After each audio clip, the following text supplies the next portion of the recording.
Então, para a gente conversar um pouquinho sobre isso, eu trouxe algumas considerações que vocês precisam entender antes, né? Que são alguns aspectos do sistema como das emoções.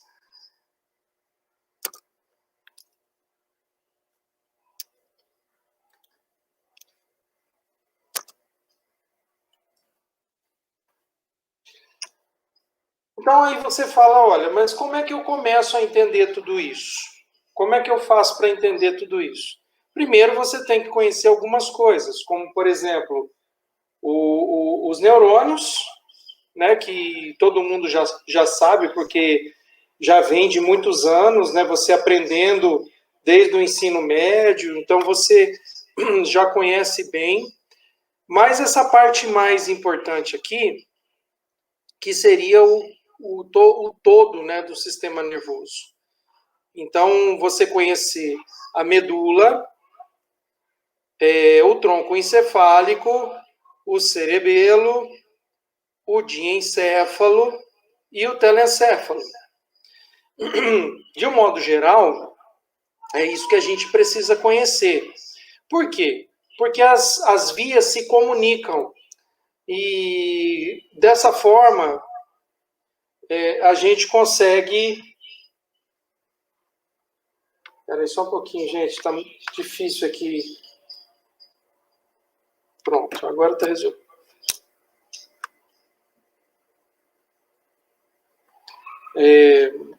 Então, a gente conhecendo a estrutura encefálica, que é separada por esses lobos e giros, né? Cada região aqui do encéfalo vai responder por alguma coisa. Vai responder pela sua motricidade, pela sua sensibilidade, pelos cálculos que você faz, pela sua memória, pelas suas emoções. Então, cada região dessa aqui do encéfalo vai ter uma especificidade para dizer alguma coisa, para responder alguma coisa. E desde muito tempo, o sistema nervoso é muito estudado. E até hoje ainda temos 1 milhão de dúvidas sobre ele. Nós temos muitos livros que entram em controvérsia em relação principalmente à neurociência. Se aquela via realmente faz parte, se não faz. Então, muitos estudiosos da área da neurociência ainda estão desvendando os mistérios da neuroanatomia, da neurofisiologia, que juntando aí as duas nós temos a neurociência, né? Então tem muita coisa sendo trabalhada, tem muita coisa ainda para se desvendar a respeito do nosso sistema nervoso. Hoje a gente vai se ater mais aqui nesta regiãozinha aqui do meio, que é no diencéfalo e um pedacinho no telencéfalo. Nós vamos trabalhar bastante com essa área aqui, porque é uma área muito envolvida com as emoções, mas também com o córtex órbito-frontal. Nós vamos falar um pouquinho sobre ele, né? Entre outras regiões que nós temos com envolvimento do sistema das emoções. Então, vocês devem pensar o seguinte, tudo que esteja desequilibrado vai me trazer uma doença. Por exemplo, a esquizofrenia, a ansiedade, a falta de felicidade, né? E aqui embaixo, olha, a depressão, o amor, não é uma doença, é o equilíbrio, né? E quando a gente está em luta ou fuga. Então, esses neurotransmissores, dopamina, serotonina, ocitocina, noradrenalina e adrenalina, estão a todo momento regulando o nosso humor, né? A nossa maneira de trabalhar. E eu digo para vocês uma coisa, toda vez que você desequilibra o sistema químico do seu cérebro, do seu organismo, a homeostase, né, o desequilíbrio que vai ocorrer nesta homeostase, geraria muito estresse oxidativo. Então, há muitos estudos nessa área que mostram o que seria isso, por que que isso acontece, né? Por que que há o estresse oxidativo, por que que as minhas células, no meu organismo, eu estou produzindo um monte de radicais livres que atrapalham no que eu gostaria de fazer, né? Então, muito se vem trabalhando, porque acredita-se que, além do desequilíbrio químico que nós podemos ter, e aí desenvolver uma esquizofrenia, por exemplo, ou uma outra doença, a depressão, nós teríamos também oxidações, que aí precisariam ser corrigidas ao mesmo tempo em que você trata o paciente.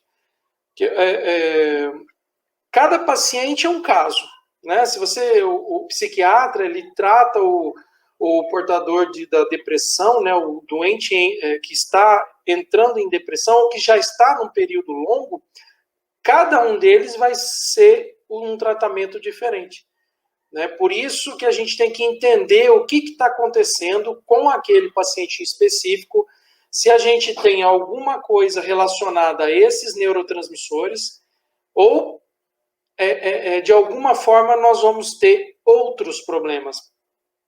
Em uma questão de doença senil, por exemplo, Alzheimer, onde você tem placas amiloides depositadas em lugares do encéfalo, né, no tecido, isso causa, vocês já sabem, perda de memória, mas não só isso, porque o paciente ele vai evoluindo,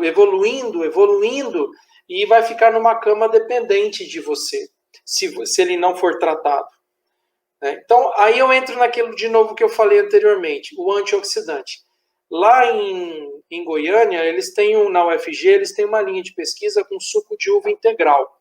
Eles usam suco de uva integral, né, sem água, sem açúcar e sem conservante, 250 ml por dia, que é o ideal, para esses pacientes com Alzheimer. E perceberam que houve uma parada da progressão, né? Não teve mais progressão da doença.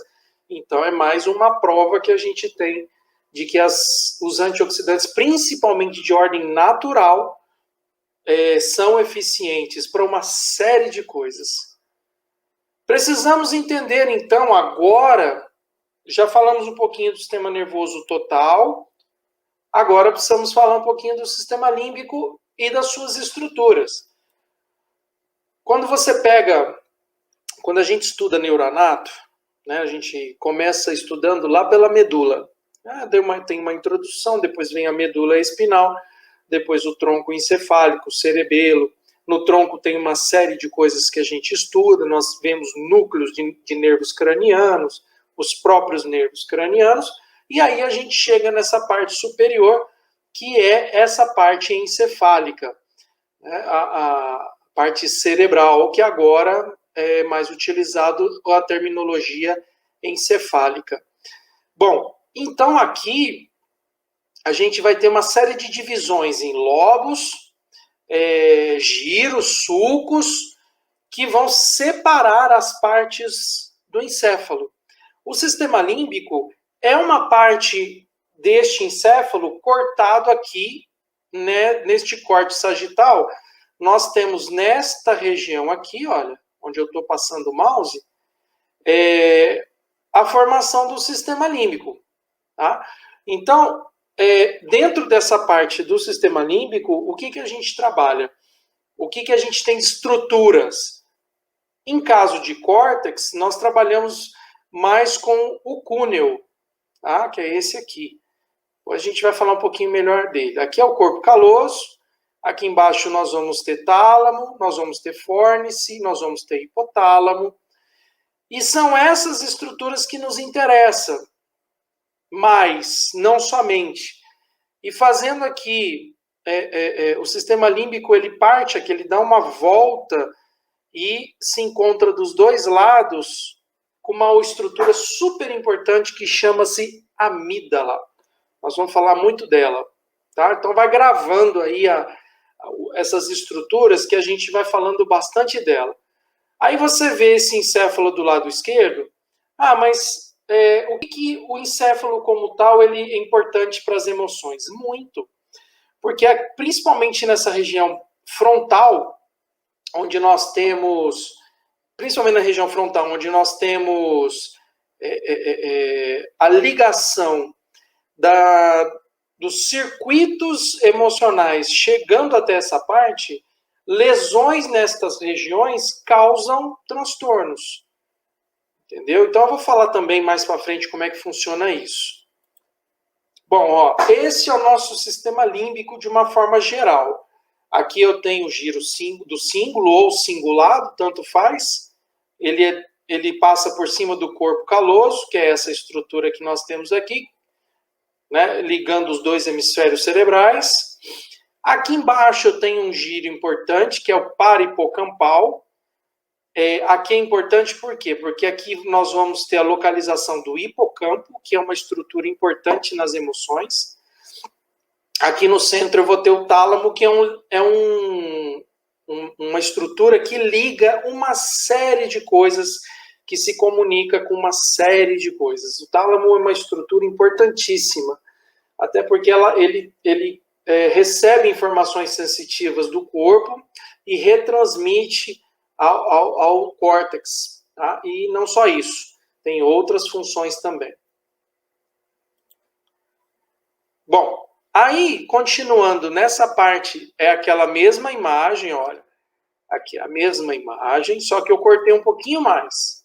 Né? Nós secamos um pouquinho mais para a gente enxergar o quê? Uma estrutura importante que é justamente o hipocampo e uma bolinha que faz uma falta enorme para a gente se ela não tiver adequada, no tamanho certo, ela pode nos dar muitos problemas. Inclusive os assassinos de colarinho branco, há um documentário que eles dizem que esses assassinos de colarinho branco, ou outros assassinos, né, ou possuem a amígdala menor, ou que não se comunica com o lobo frontal.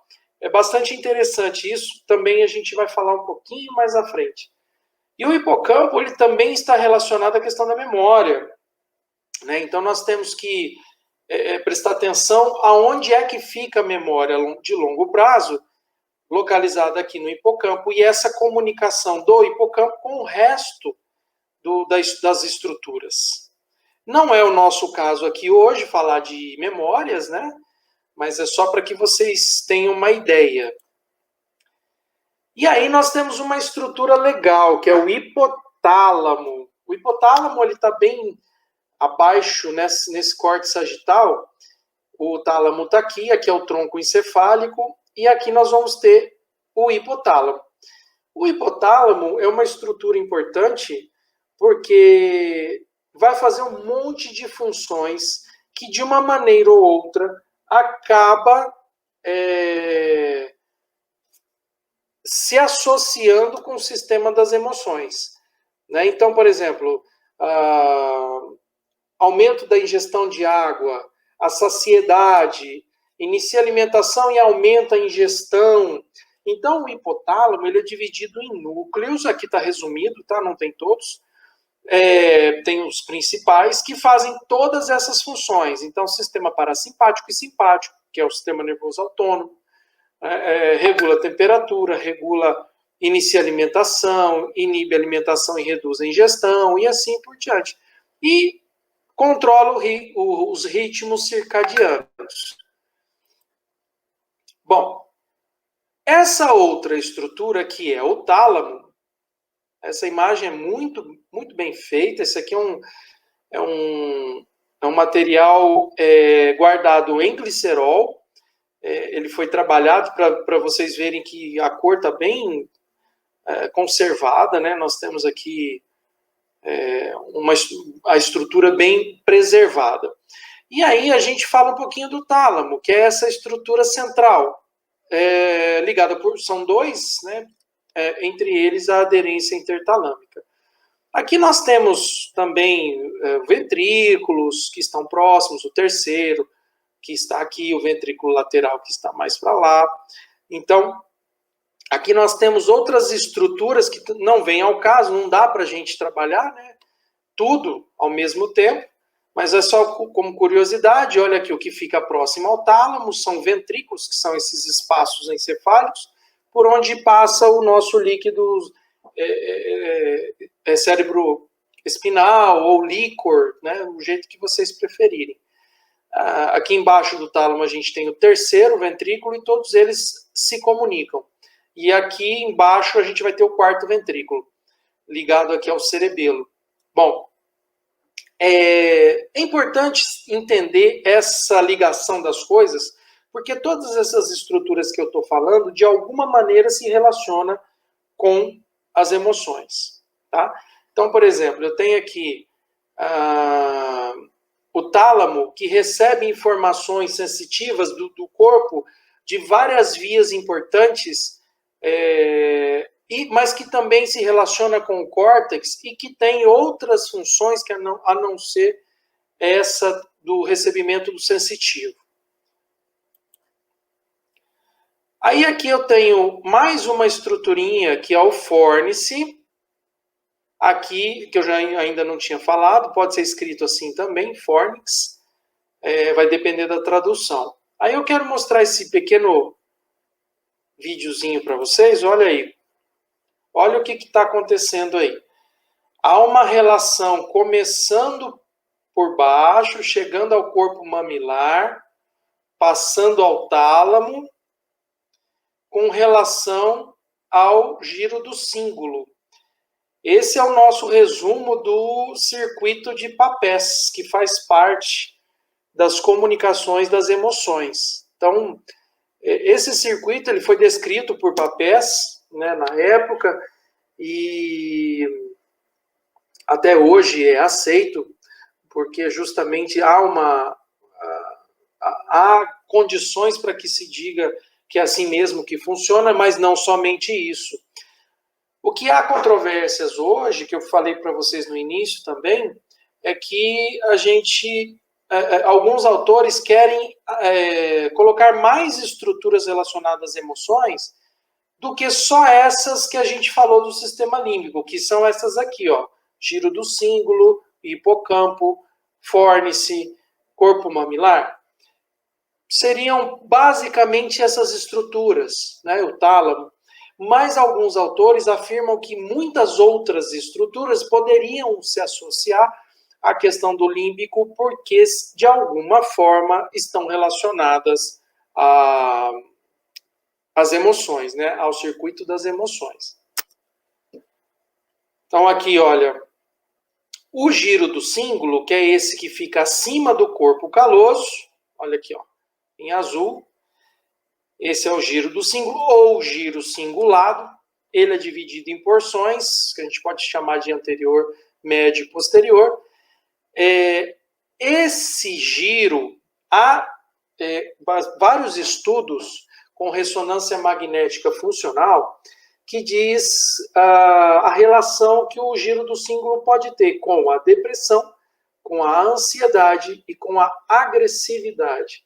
Então, qualquer uma dessas situações que nos gerem, né, a depressão, a ansiedade ou a agressividade, pode advir de circuitos que são estimulados aí, no giro do cíngulo. Mas poderia ser por causa de uma dopamina, de uma serotonina baixa, ou um desequilíbrio, um desarranjo nos circuitos elétricos e químicos do cérebro. Sim, tem muita coisa ainda que a gente não sabe. Tem muita coisa ainda para ser desvendado, né? Como eu disse para vocês.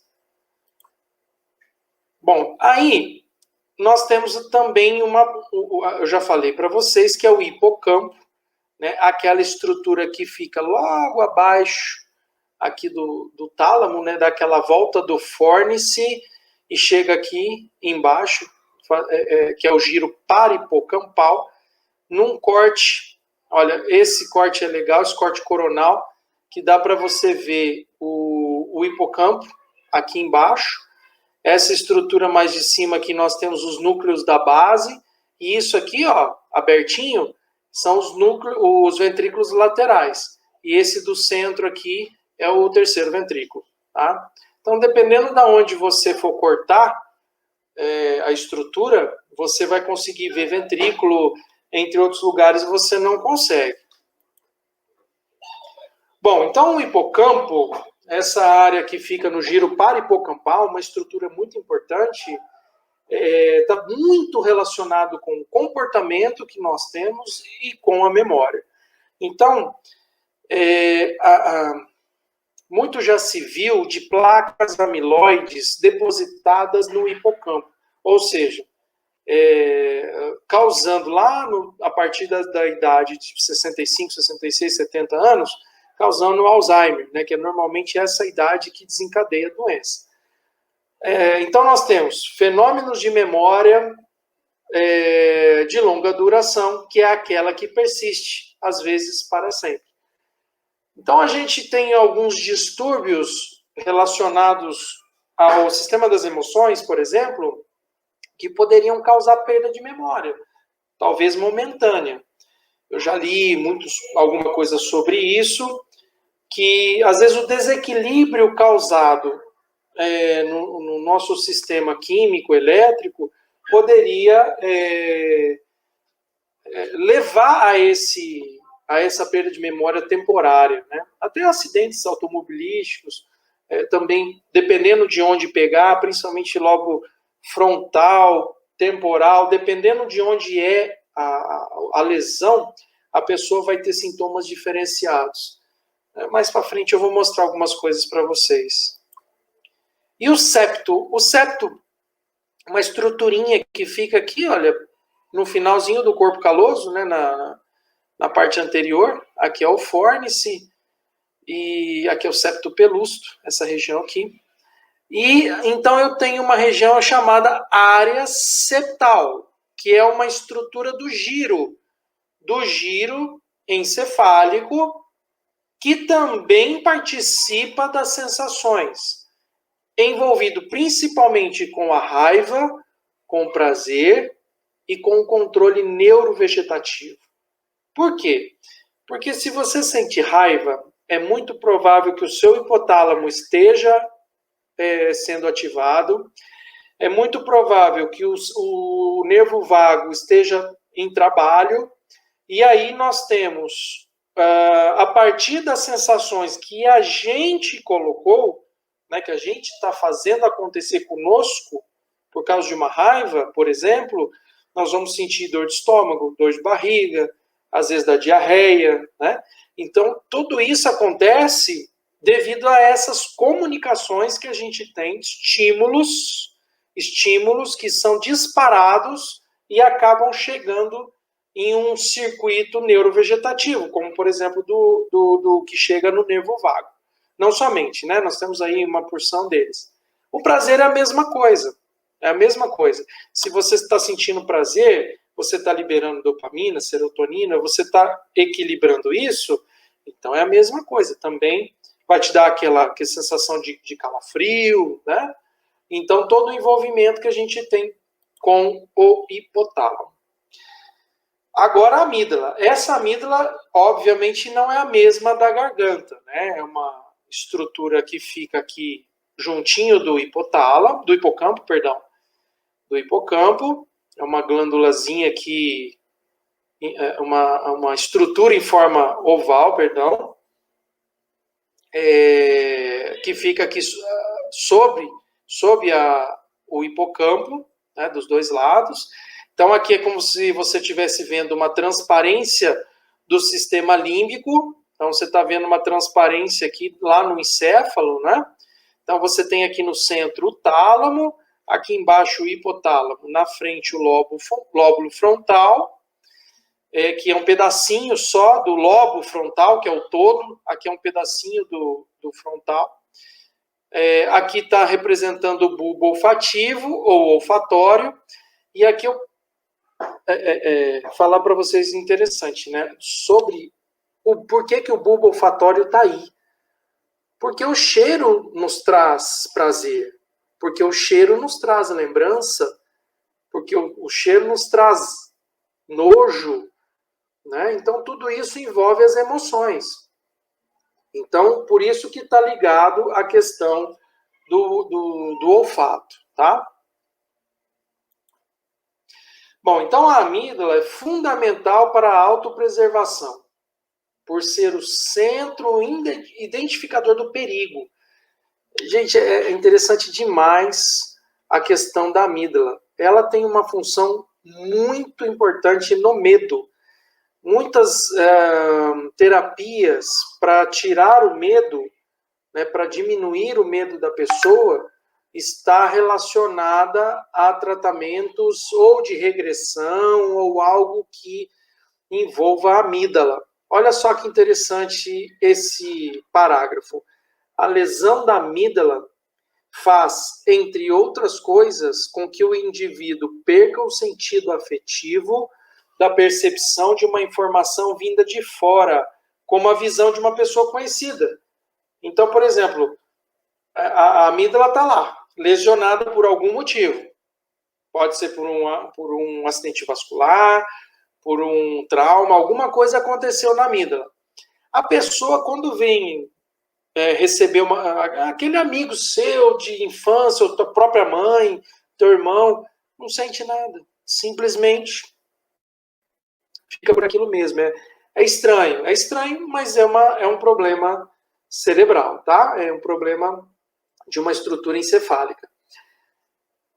Olha aqui, ó, ele sabe quem está vendo, mas não sabe se gosta ou desgosta da pessoa. Ele não consegue disparar porque a amígdala tem que se comunicar com o lobo frontal e essa falta da comunicação não deixa com que a pessoa sinta essa percepção, tá? É bem interessante.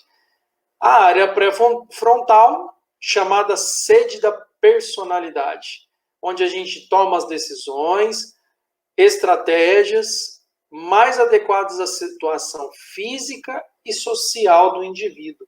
Então, toda a relação física e social que você tem no convívio, no seu grupo, se você tiver problemas nas áreas frontais, alguma coisa pode acontecer.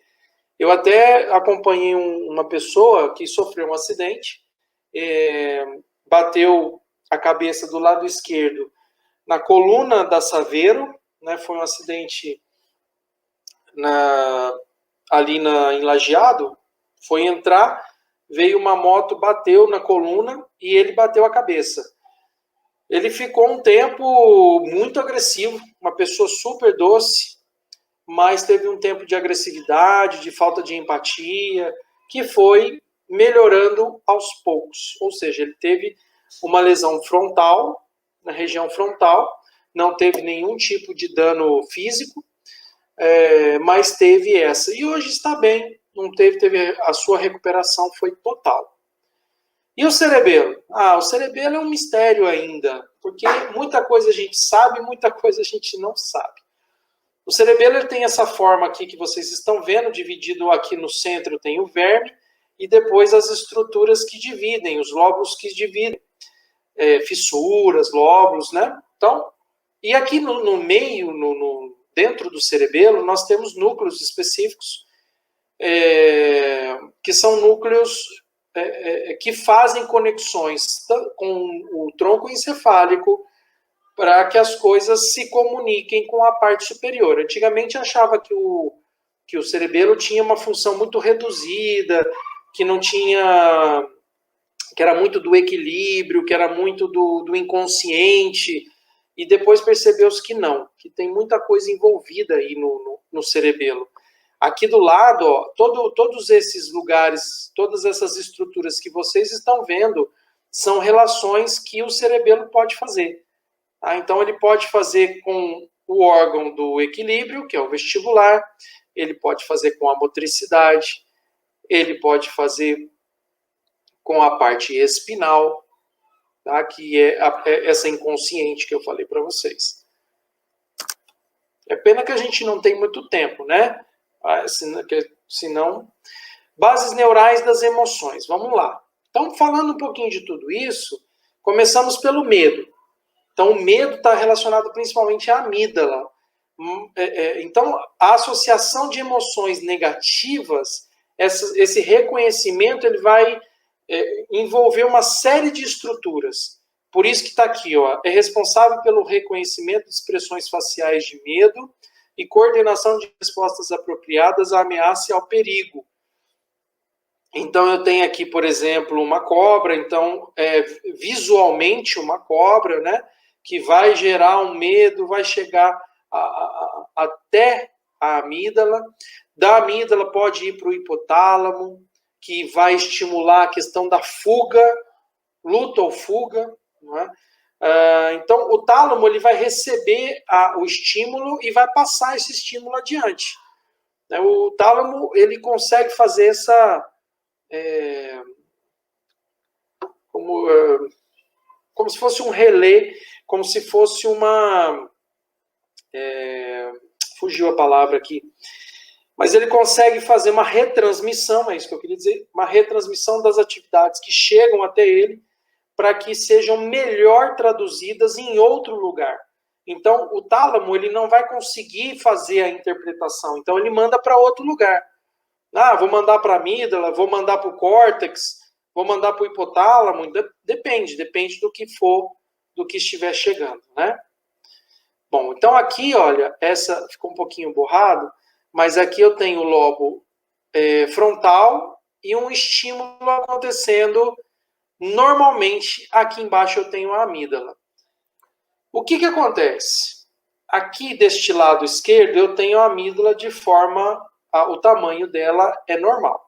Do lado de cá, ela é menor, 17% menor. Então, por ser menor, vai gerar uma psicopatia, porque essa estrutura não consegue se comunicar bem com o lobo frontal, e não conseguindo fazer essa comunicação bem com o lobo frontal, a pessoa deixa aquelas sensações de empatia, de amor, de arrependimento, ela não consegue ter. Eu vi alguns documentários que aqueles assassinos em série, pessoas psicopatas mesmo, diagnosticadas, não sentem nada.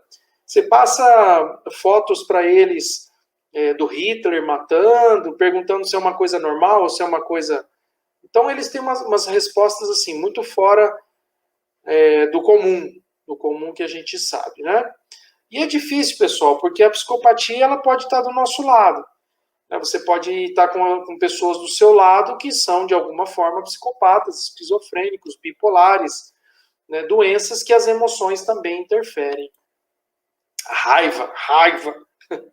A partir de vários estudos... muito se associa a raiva ao hipotálamo. E, claro, a amígdala está presente em todos eles. Então, ao fazer uma ressonância funcional, eles perceberam que a amígdala, do lado direito, juntamente ao lobo temporal, né, os sulcos principalmente, estavam em contato. E também com o córtex órbito frontal e com o cúneo. Então, essa relação do sistema límbico com o órbito frontal. E aí nós temos a serotonina como um dos grandes neurotransmissores que fazem a modulação da raiva e da agressão. Tá? Então, tem bastante envolvimento. É claro que aí há um desequilíbrio e nós também não vamos ter só a serotonina, né? Nós vamos ter também a adrenalina. Ó, aqui uma figurinha, ó, gatilhos da raiva. Então você tem o desapontamento, a frustração, o julgamento, a rejeição ou o medo, que é mandado, esse estímulo chega até a amígdala. Esse estímulo, quando chega à amígdala, ela transporta o estímulo ao hipotálamo, que chega até a pituitária, que vai até a suprarrenal para liberar cortisol, por exemplo. Então, não só, né? Os hormônios do estresse. Olha aqui, ó, o hipotálamo, através da descarga da corticotrofina, sinaliza para a pituitária, fazendo com que as glândulas suprarrenais sejam ativadas e as suprarrenais vão começar a secretar o cortisol, a adrenalina e a noradrenalina. Isso é importante, pessoal.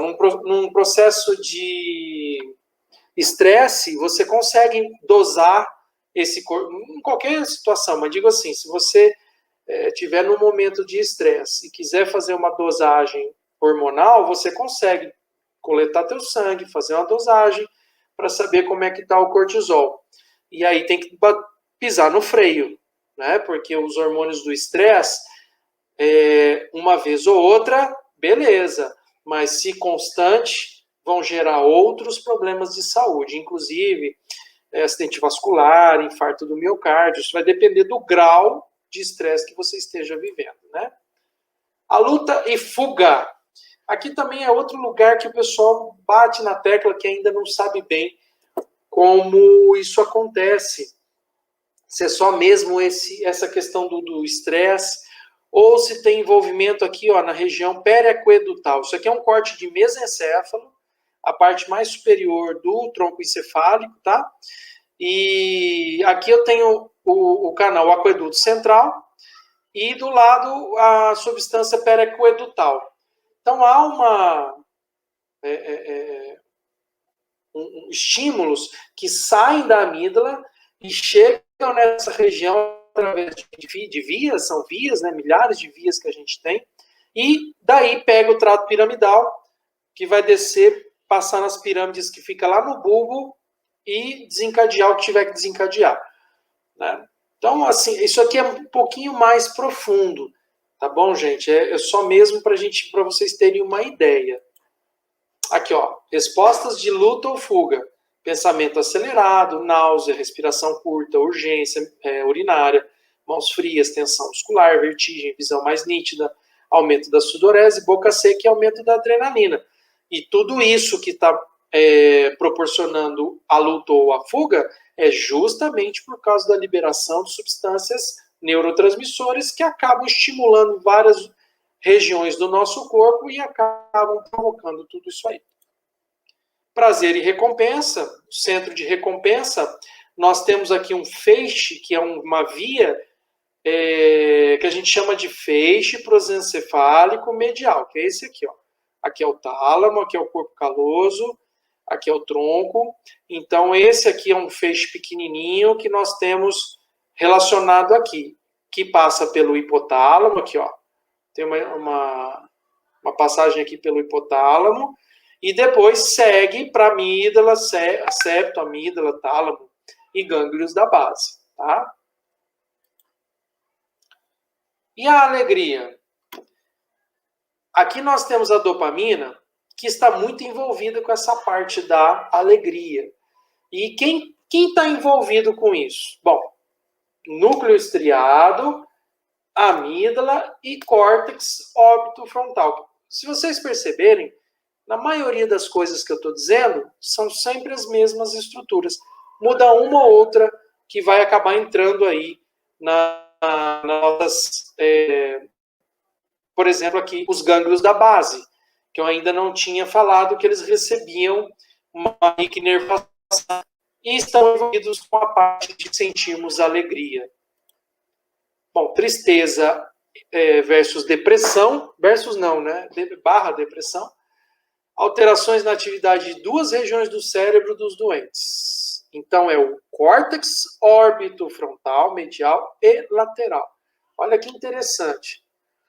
Em depressivos, ao invés de nós termos essa comunicação funcionando, essas conexões, para que os fatos positivos sejam lembrados do bem, né, do tudo que é bom, sejam facilmente transmitidos de lá para cá, há uma sugestão nos depressivos que isso não acontece.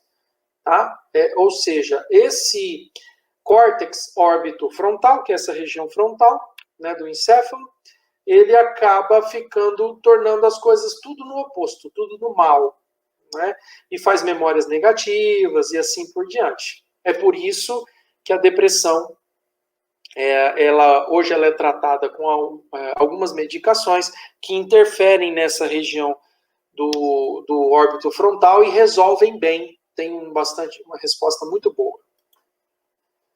Trauma ou dano cerebral nesta área geralmente demonstram o seguinte perfil psicológico. Olha, atenção, se a gente tiver essa área do órbito frontal lesionada, nós podemos ter comunicação agressiva, problemas na interação social devido à falta de empatia, hipersexualidade, abuso de substâncias, comportamentos criminosos como roubo ou agressão e insensíveis a punições. Ou seja, você dá a punição para o cara, ó, você vai preso, vai ficar aí 20 anos, que bem, que bom, não dou bola não.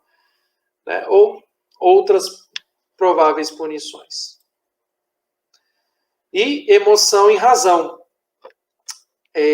Também envolvimento com a área pré-frontal, mas também uma outra que eu também não tinha dito para vocês, que é essa aqui, ó, é a ínsula, é o lóbulo insular. Ele fica atrás do temporal, tá? Como se você estivesse vendo o encéfalo todo aqui, aí você tira um pedacinho dele, dá uma escavada, tá? No temporal e no pedacinho do frontal, e você chega aqui no lobo da ínsula, que é essa região aqui também relacionada à parte da emoção e da razão. E, obviamente, a amígdala. Beleza, pessoal, para cravar o tempo aí, então que a felicidade puxe uma cadeira e sente ao seu lado, né? Para sempre. Eu quis trazer para vocês algum conteúdo mais simples, mais não tão simples, mas que pudesse ajudá-los na Neuranato, né, e pudesse despertar aí aqueles que tiverem a vontade de fazer uma psiquiatria, de fazer uma neurologia, uma neurocirurgia. Vai ter que estudar muito. Vai ter que estudar muito esses livrinhos aqui, ó, de neurociências. Né? Esse livro é muito bom. É o livro do Wanderson Espiridião Antônio, tá? Um livro muito bom, que eu também me basei por ele. Tem esse aqui também. Tem esse aqui também que eu gosto muito, Neuroanatomia Clínica, tá? Ele é do Snell, muito bom também, um livro para vocês da medicina, ou se tiver alguém de outras áreas e que gostem da área de neurociência, na área de neurologia de um modo geral, são livros que você tem que ter de cabeceira, né? Tem que ter com você em casa. Tem outros aqui, eu tenho vários livros de neurociência, um monte. E com certeza, para falar sobre isso, nós teríamos que ficar aqui um tempão, né? Não somente 50 minutos. Tá bom? Estou à disposição.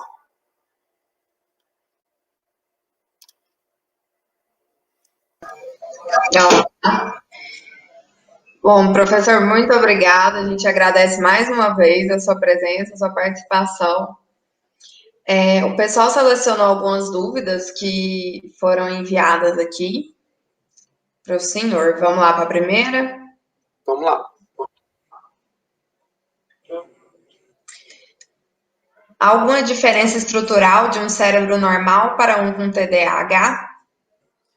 Falar do cérebro como tal, estruturalmente falando, é muito difícil você dizer que o cérebro de uma pessoa portadora de qualquer distúrbio, né, a gente vai ter condições normais. Porque, veja, eu pessoalmente acredito que o desequilíbrio, qualquer que seja, ele acaba gerando uma diferença estrutural, vamos dizer assim.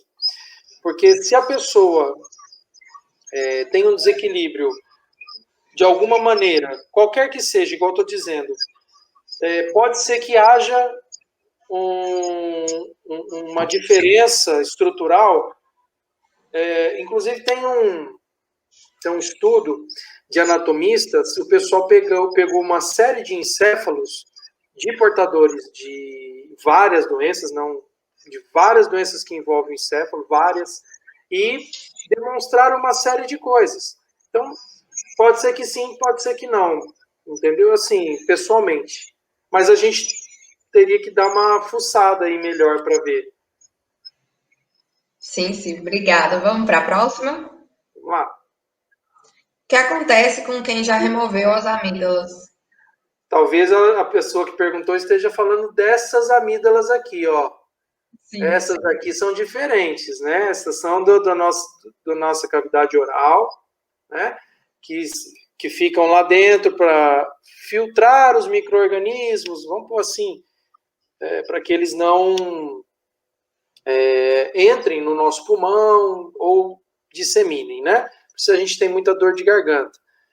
Não tem remoção de amígdala. A amígdala que eu estou dizendo é a amígdala lá do sistema límbico. Essa aqui da garganta, aí sim, aí não tem problema nenhum, que são linfonodos que você vai retirar porque estava tendo muita infecção de garganta, né? Estava tendo muita infecção de garganta e você precisou tirar essas amígdalas que ficam aqui na tua garganta. Né? Às vezes a pessoa começa a acumular muito alimento na amígdala e esse acúmulo de alimento favorece a disseminação das bactérias. Que na boca a gente tem uma principal, que é a Streptococcus mutans e a Staphylococcus, e elas proliferam e você tem dor de garganta toda semana, e a pessoa resolve tirar. Mas nada a ver essa aqui com as encefálicas, tá? São coisas diferentes. Certinho. Muito obrigada, professor. E é isso. Agradecemos mais uma vez. Foi muito bom. Foi bastante proveitoso. Dá um acréscimo muito grande para o evento.